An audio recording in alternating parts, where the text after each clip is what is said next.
Intervals. What is an interval? An interval is a combination of two notes played together that produce a particular mood.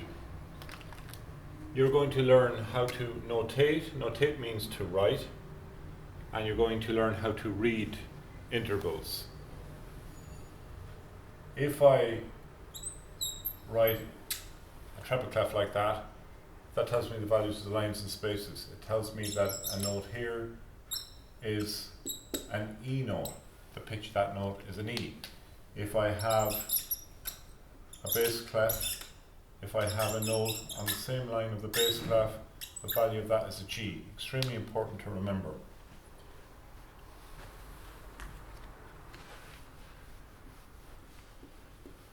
When you see an interval, remember I said it's a dyad, which means two notes, combination of two notes. When you see any interval appear in a piece of music, you'll see two notes stacked on top of each other like that. The two notes are interconnected with a stem. You will also see something like this, a key signature. For the purpose of intervals, a time signature is not important, so you will not need to see a couple of numbers stacked like that because it's irrelevant to the question. What you're going to learn is there's about 11 or 12 different intervals, the names of them. Okay, when you see a clef like this and no time signature, it indicates that the piece of music is in the key of C major or A minor. How do we know that? We referred to the cycle of fourths and fifths. So, to notate a C note, we've got to draw a ledger line underneath the treble clef stave. If we want to notate a C note, we write a note head like that. By the way, that's a quarter note. A filled in note head is a quarter note. That there is a C note. We are going to write C notes all of the way across here.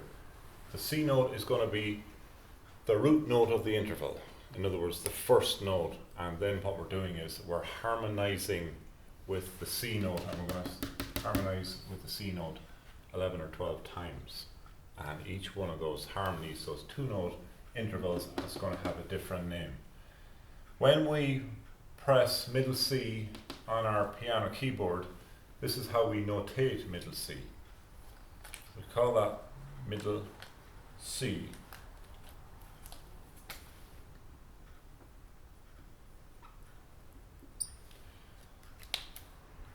Incidentally, when we have middle C here, a note above here, that's a C note, that's a D note. The note head will appear in the space just underneath the line here. Note head appears here, that's an E note. If a note head appears here, that's a B note. And if a note here appears here at the top, look at the way the stem is going down, by the way, on the left this time, because if you're above the center line of a stave, then a note head will go down on the left like that. If you're below the middle line, the stem will go up on the right. We go back to this top note here on the top line of the bass clef stave. That's how you write a bass clef. That there is an A note. That's important to understand that. And those two treble clef and bass clef staves are interconnected mainly through this ledger line you draw in between the top stave and the bottom stave. This is the C note. You draw an extra line there. Okay, when you're playing piano, this is how notated piano music is presented. All the notes played with the right hand from middle C up are depicted on a treble clef. All the notes played left of middle C are depicted on the bass clef. Bass, lower frequency notes, dum dum dum dum. Treble clef, represented. The high pitch notes represented, and that's and then really high notes, you got to draw a ledger line up here as well. and so on. And really low notes, you'll draw a ledger line down here. That's how piano music is depicted. So we will go back to the idea of harmonizing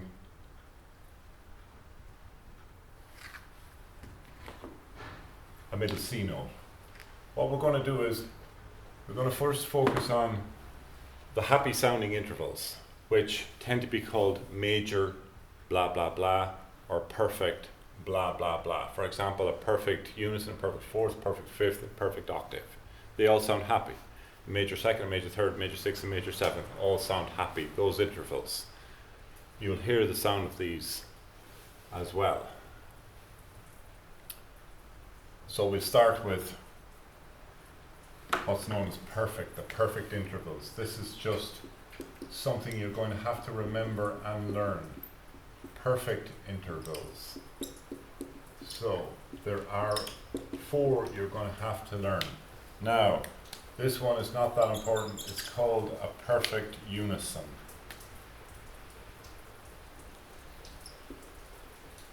It's when 2 people of 2 different instruments, or sometimes you can do it on the same instrument, like a guitar, play the exact same pitch at exactly the same time.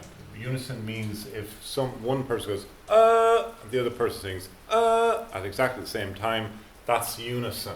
It's not harmony. Harmony is when the first person sings and the second person sings 2 different pitches at the same time. That's harmony. The second of the 4 perfect intervals is called a perfect fourth. Now, we are going to harmonize the 4th note of the scale of C major. This is all referencing the scale of C major.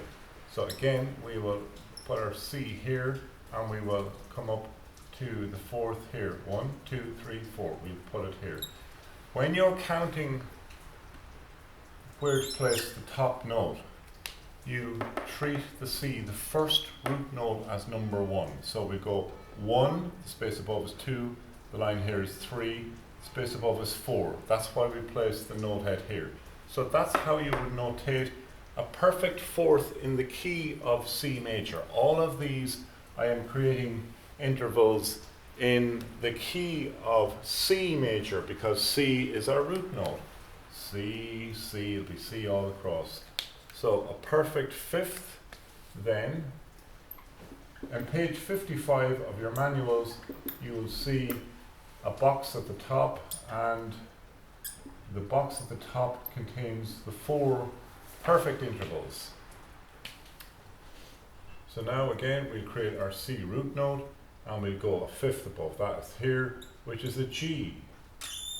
We join the 2 together with a stem like that. And that's how you notate a perfect fifth in the key of C major. You're going to learn how to notate intervals in other keys. And finally, the 4th interval is what's known as a perfect octave. And that's how that will be written. That's also a C, that note up there. An octave is the same pitch, 8 notes higher. C, D, E, F, G, A, B, C, C, C. That's how you notate a perfect octave. You're looking at the 4 intervals that begin with the word perfect. Perfect unison, perfect fourth, perfect fifth, perfect octave. They all sound happy. The next interval you're going to learn is a series of intervals called major intervals. So,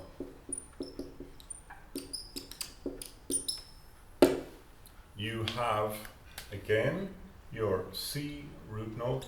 Again, we're going to find major intervals in the key of C. So we'll start with what's called the major second. So that's the first note, that's the second note. That's how you notate a major second, it's called. major second. Look, there's the first note, there's the second note. The next one is a major third. Another happy sounding combination of two notes. A major third, again the C root note here on the ledger line. A third, 1, 2, 3. You just put the top note there. That's how you notate a major third. You do not have a major fourth because you have a perfect fourth. You do not have a major fifth because you have a perfect fifth. That's just the way they're named. There are reasons they're named that way, but at this stage you don't have to know that. You just have to look at the boxes on page 55, the way I've boxed off all of the perfect and all of the majors and so on in separate boxes. So now you have a major sixth, a beautiful sounding interval. Again, C root note, we go 6 notes away from that and we get here. Look, 1, 2, 3, 4, 5, 6, and we join the stems like that. And then we have finally a major seventh. So we go 7 notes away from that. Look, 1, we count the note head as 1, 2, 3, 4, 5, 6, 7, and we have notated. In other words, written. That's the term they use in music, notate. So we have major seventh. And that concludes our happy sounding intervals. Again, C is the root note for all of these intervals. So that is how you notate a major second in the key of C major. That's how you notate a major third in the key of C major. These are all in this key of C major. If I say to you, notate a blah blah blah in the key of C major, you go C, okay, C, the root note of C major is C. So you've got to have your first bottom note to be the name of the key. Now we will look at what's known as minor, augmented and diminished. Don't worry about the two words I just gave you. But here we have, again, we're notating in C major. There's no key signature here, because if you look at your silent fourths and fifths, C and its relative minor key, A minor, do not have a key signature. That's how he knows the key of C and A minor. So we will again write our C note here. We're going to find our first, a minor second. Now you'll get to realize that all of these intervals have a particular sound. We learned the other day, for example, the perfect fifth has da da da da da da da. You have famous songs starting with certain intervals, and we discovered that Star Wars, for example, or Game of Thrones starts with a perfect fifth. Somewhere Over the Rainbow starts with a perfect octave. Da da da da da da da da. That's a perfect octave. Now we're going to write a minor second, and a minor second is, if anyone's seen the movie Jaws, dun dun dun dun dun dun. That's the sound of a minor second. And how you draw a minor second is, if I left it like that, that would be a major second. That's a 1-2. But to indicate it's a minor second, I have to draw what's known as a flat accidental in front of it. So that's an instruction that you have to flatten the note that the accidental appears. An accidental is one of 3 different instructions to tell you to override the normal value of the note and to override possibly an instruction that is given to you in a key signature. So you have 3. You have a flat sign appearing, a sharp sign, or what's known as a natural sign. So you could see a sign like that. That's telling you, instead of, say, in the key, if we saw the key of G major, that is the key of G major and or E minor.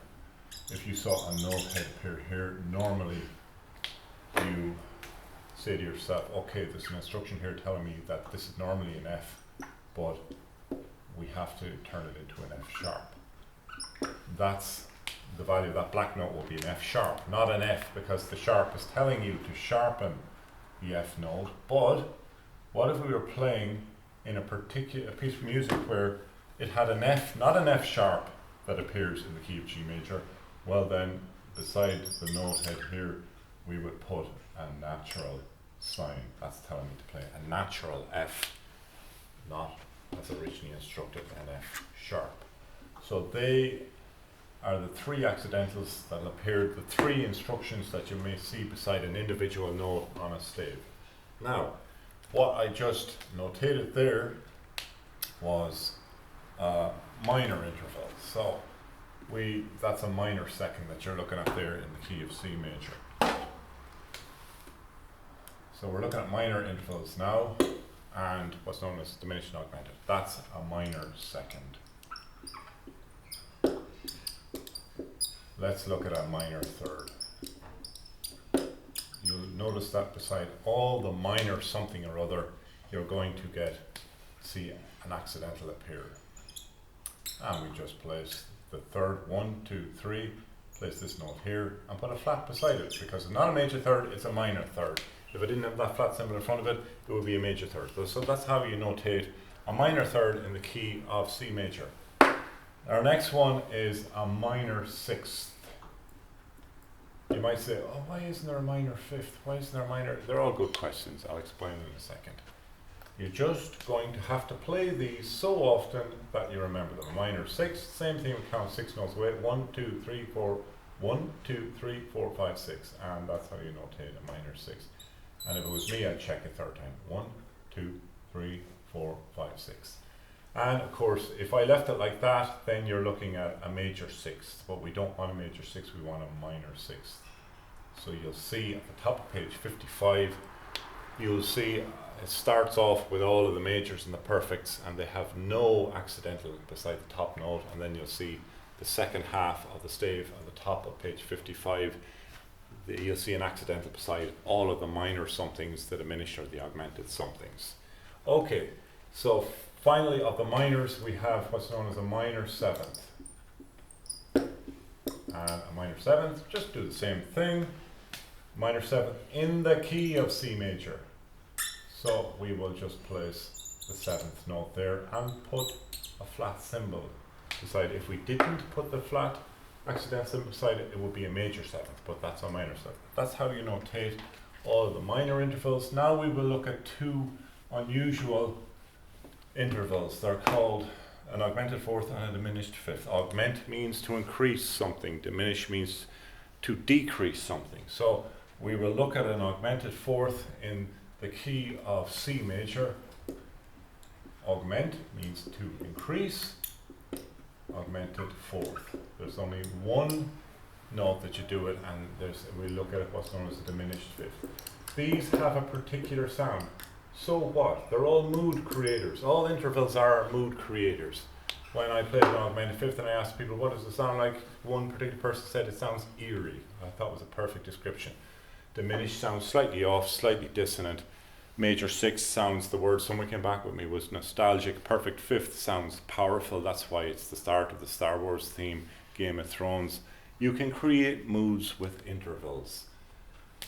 So an augmented fourth, again, in the key of C major, we will draw our root note here, C. We will count 4 above it. 1, 2, 3, 4.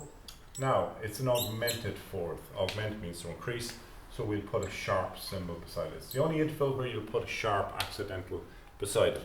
A diminished fifth is actually the same sound as a augmented fourth. It's like saying, well, Ireland is, what's the country to the right of USA?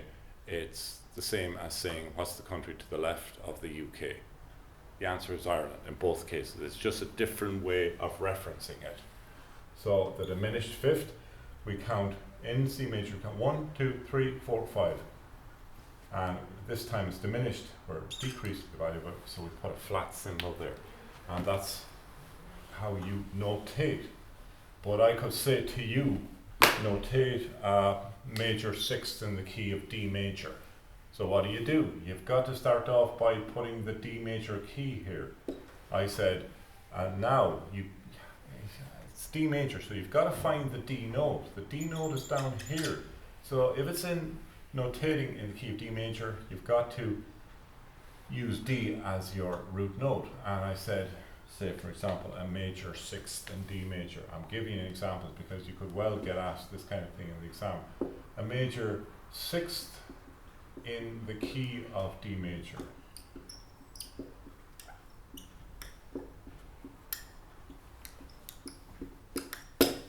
First you notate your D note, and then because it's a major key, you do not need any accidentals. So you count 6 away from that. 1, 2, 3, 4, 5, 6.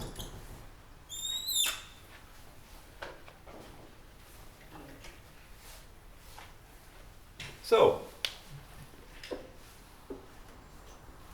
first look at the key. It's a D root note. Therefore, you place your D root note here. You might think, well, do I not put it up here? It's a D here. No, because you don't want to be going up here. That's also a D.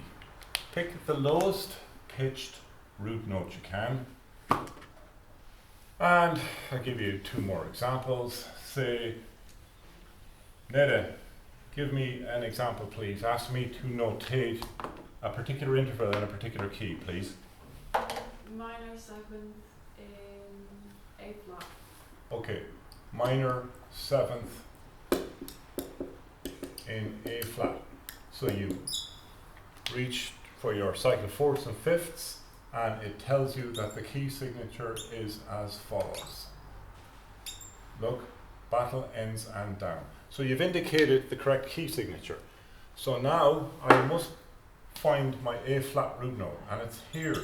You might say, well, isn't that space normally A? It is, yeah, but look, there's an instruction here to tell you to turn that A into an A flat. It's telling that's what it is, an instruction. So I place my root note here. She's asked me for a minor 7th. I count 7 spots away from that. 1, 2, 3, 4, 5, 6, 7. And I put it here. Now after a while you'll know automatically where 1, and then count 3 times if you want. 1, 2, 3, 4, 5, 6, 7. And then I join the 2 notes like this. But because she is asking me for a minor 7th, if I left it like that, that would be a major 7th in A flat, but it's minor 7th, so I put my little flat symbol there beside the top note. That's how you notate a minor 7th in A flat. And one more, please, Neda, ask me to notate a particular interval in a particular key. A major 3rd in E sharp. For an E major. Major 3rd in E major. So you look at your cycle of 4ths and 5ths again, and it tells you that this is the following. Look, Father Charles goes down. Remember that business. So that's the key signature of E major. She's asking me for a major 3rd. So it's in E major. So E major, E is my root note. I put my E down here. Major 3rd is, I move 3 places above that. Plus 1, you count the note head as 1, 2, 3. Place the second note head here. It's a major 3rd. Therefore, I do not need an accident in front of it, and I have just notated a major 3rd in E major, and so on. That's how you do it. Now, lastly, you could be presented with the interval, and then you could be asked to notate the following. For example, and someone might ask you, what is this? Name the type and number of interval. Name the key and type of interval. So you could be presented with that. And the answer to that is, you look at the key signature, that happens to be E flat. So you've answered half of the question. Now this is, the root is going to be E flat, so it's then you count 1, 2, 3, 4, 5, 6, 7. So that is, the answer to that is, it's a major 7th in E flat. If you answer that way you get full marks. You could be presented again with something like the following.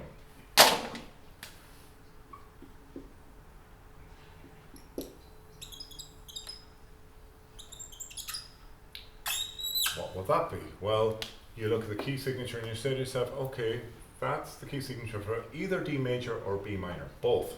And how do we know which one it is? We look at the root note. The root note is D. It's not B. Therefore, we know it's a D major interval. So this interval would be something or other in the key of D major. We count the amount of spaces away from the root note. We count that as 1. 1, 2, 3, 4, 5, 6, 7, 8. And we go, oh, what do you say about 8? Okay, 8, 8, yeah, I remember, perfect octave. because you have perfect unison, perfect fourth, perfect fifth, perfect octave. So it's not a major octave. There's no such thing. It's perfect octave. And you're just going to have to learn the names. I've made it as easy as I possibly can make it for you by boxing them off the way I have. So that will be a perfect octave. So in an exam situation, you could be well asked to notate the following intervals, and you may be given about 5 of them.